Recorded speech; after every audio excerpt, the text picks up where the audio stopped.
நீங்கள் ரைஸ் சாப்பிட்றதுனால தான் ஹார்மோன் பிரச்சனை வருது, வீட்டு தான் நல்லது, இதெல்லாம் உண்மையா இல்லை பெரிய மித்தா? வணக்கம் மக்களே. இன்றைக்கி ரொம்ப பேர் கேட்குற ஒரு கேள்வி, ரைஸ் ஆர் வீட், ஹார்மோன்ஸ்க்கு எது better? PCOS, thyroid, weight gain, infertility இருக்கிற பெண்களுக்கு இது முக்கியமான விஷயம். இப்போ சிம்பிளாக எக்ஸ்பிளைன் பண்ணுறேன். முதல்ல ஒரு முக்கியமான விஷயம், ரைஸும் பேட் இல்லை, வீட்டும் சூப்பர் ஃபுட் இல்லை. பிரச்சனை கிரெயினில் இல்லை, அதை எவ்வளோ சாப்பிட்றோம், எப்படி சாப்பிட்றோம் என்பதில் தான். ஃபஸ்ட்டு ரைஸை பற்றி பார்ப்போம். ரைஸு ஈஸியாக டைஜஸ்ட் ஆகும், நம்ம பாடிக்கு குயிக்காக எனர்ஜி கொடுக்கும். ஆனால் ஒயிட் ரைஸ் மட்டும் அதிகமாக சாப்பிட்டா பிளட் சுகர் ஸ்பைக் ஆகும், இன்சுலின் அதிகமாக ரிலீஸ் ஆகும், லாங் டேர்மில் ஹார்மோன் இம்பேலன்ஸ் வரலாம். எஸ்பெஷலி பிசிஓஎஸ் இருக்கிறவங்களுக்கு இது இம்பார்ட்டண்ட்.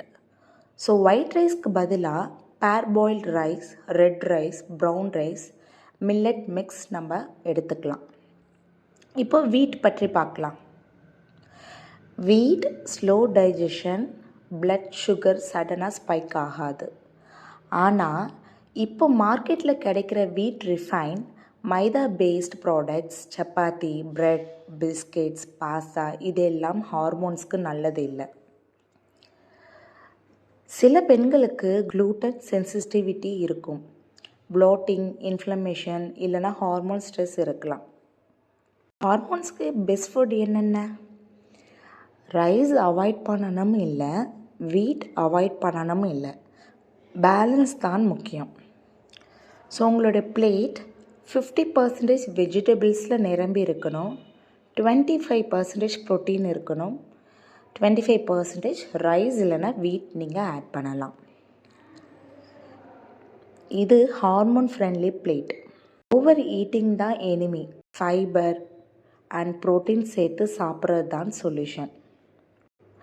நம்ம ட்ரெடிஷ்னல் ஃபுட் பேலன்ஸ்டாக சாப்பிட்டா ஹார்மோன் நேச்சுரலாகவே ஸ்டேபிள் ஆகும். இந்த வீடியோ யூஸ்ஃபுல்லாக இருந்தால் ஷேர் பண்ணுங்கள். ஹார்மோன் ஹெல்த் பற்றி இன்னும் வீடியோஸ் வேணும்னா கமெண்ட் பண்ணுங்கள்.